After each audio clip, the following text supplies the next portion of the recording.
Oke, selamat siang semuanya. Di kesempatan ini kita akan menyampaikan edukasi dengan materi bijak memilih jajanan sehat. Jajanan camilan itu kan sekarang ini kan ya sebagai selingan kita kalau lagi habis makan pagi, makan siang, makan malam kan pasti ada selingan jajanan atau camilan. Jadi sebelum memilih itu kita punya prinsipnya nih. Kira-kira apa sih prinsip untuk memilih jajanan sehat itu? 3 prinsipnya itu ada keamanan pangan. Kita harus memastikan kira-kira camilan itu tuh bebas dari kontaminasi fisik. Kontaminasi fisik itu seperti debu, terus rambut gitu kan. Terus kontaminasi dari biologis. Contohnya itu bakteri akibat lalat atau tangan kotor. Dan yang terakhir yaitu kontaminasi dari kimia. Terus prinsip yang kedua itu memastikan kepadatan nutrisi. Memilih jajanan itu nggak sembarangan enak, nggak sembarangan kayak menarik, pedas atau manis gitu kan. Kita harus memastikan kira-kira mereka itu ada kontribusi vitamin K, mineral K, atau serat dan protein. Kemudian memilih yang terakhir itu harus sesuai dengan porsi dan waktu yang tepat. Camilan yang ideal berfungsi sebagai jembatan energi antar makan utama, seperti yang tadi saya sampaikan itu makanan pagi, siang, sore, dan malam itu tuh harus seimbang. Kemudian besar porsinya juga harus seimbang, nggak langsung makanan cemilan 50% terus makanannya 50%, enggak ya. Jadi porsinya itu cuma 10-15% sesuai dengan kebutuhan energinya dia. Terus selanjutnya itu ada waspada, gula, garam, dan lemak. Kenapa sih kita harus waspada? Soalnya kayak meskipun gula, garam, lemak itu semuanya terkandungnya di dapur sampai benar-benar gula campur, tapi kan terkadang itu ada di minuman ataupun makanan yang tinggikan gula. Nah kita itu kadang itu gak sadar kan kalau misalnya kayak kita minum boba terus isinya gulanya banyak, dan itu tuh mungkin bisa lebih dari kecukupan gula dalam sehari. Sedangkan di situ kan dijelaskan kalau misalnya gula dalam sehari itu kebutuhannya hanya 40-50 gram yang ukuran rumah tangganya itu sekitar 4 sendok makan. Sedangkan untuk garam itu hanya 5 gram atau 1 sendok teh. Terus kalau lemak hanya 5 sendok makan minyak. Nah tapi kan kadang kita kan juga kayak ribet gitu kan, kalau misalnya kita kayak masak dimang-dimangi terus gitu kan kayak gak sadar juga. Jadi ada beberapa tips, misalnya kalau misalnya kita mau beli jajan itu bisa dilihat mungkin di balik kemasannya itu kayak ada informasi nilai gizi kayak gitu, bisa dilihat garam, gula, sama lemaknya karena itu yang paling berpengaruh terhadap kesehatan. Terus kesehatan ini kan disebutkan juga kan kalau misalnya kita nggak waspadakan konsumsi gula, garam, sama lemak itu akan menyebabkan penyakit tidak menular. Penyakit tidak menular itu contohnya kayak diabetes, hipertensi, penyakit jantung, stroke. Nah penyakit-penyakit ini bisa diakibatkan oleh pola konsumsi yang salah, kayak jadi kebiasaan. Jadi gak hanya ujuk-ujuk tiba-tiba diabetes, ujuk-ujuk tiba-tiba gini, itu kan semua itu tergantung kebiasaan, pola makan yang lama-kelamaan itu akan membuat tubuh rusak. Jadi tubuh itu sebenarnya gak seriskan itu untuk sakit, tapi ya gitu kalau misalnya nggak diatur benar-benar berlebihan, karena semuanya kalau berlebihan itu nggak baik. Jadi kalau misalnya beli makanan, minuman tuh gak apa-apa, asalkan diimbangi dengan olahraga juga.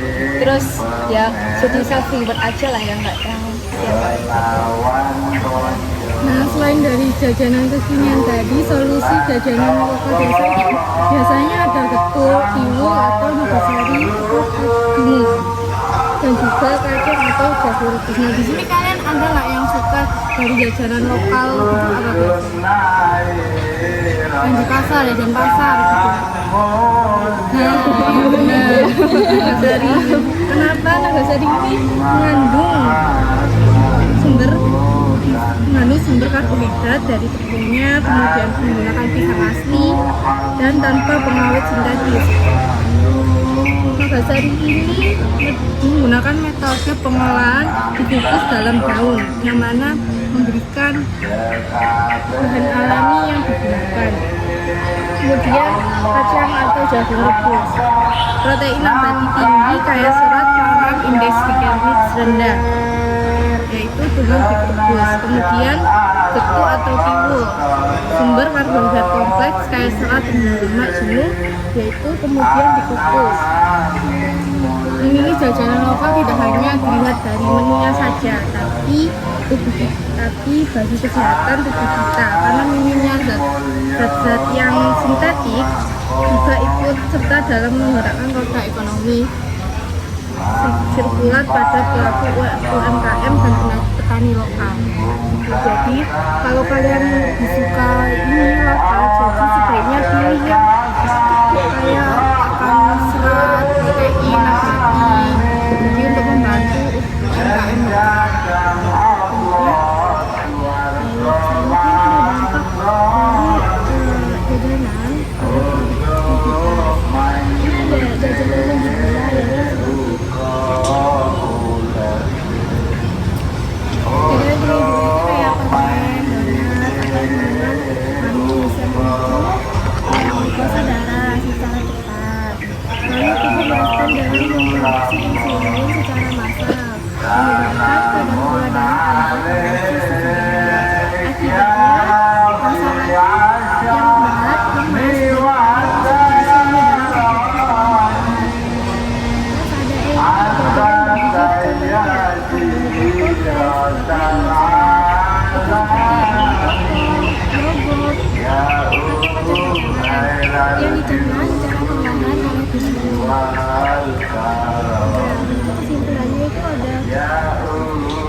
Kesimpulannya, pemilihan jajanan bukan sekedar alasan yang memuaskan rasa lapar sesaat, melainkan sebuah investasi harian terhadap kualitas kesehatan fisik dan kapasitas produktivitas kerja. Jadilah konsumen cerdas dengan beralih ke jajanan sehat dan alami.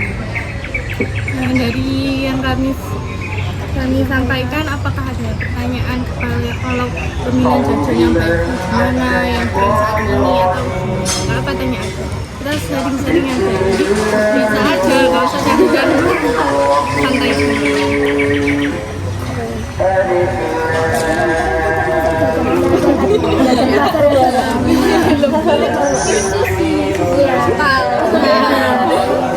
Jawa mendukung UMKM juga. Lalu itu bisa juga biasanya kan ayam modifikasi pakai ayam bulgogi, biasanya daging kan, daging bulgogi, mungkin pakai bumbu bulgogi atau ayam ya terus dikasih ini apa, nori ya, jadi kayak kimbab gitu.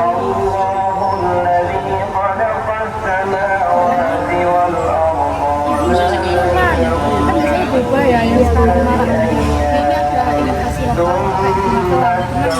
Oh, yang warna biru. Ya biru. Pernah rasain nggak? Nah, rasanya aneh tapi enak ya. Seger banget kan.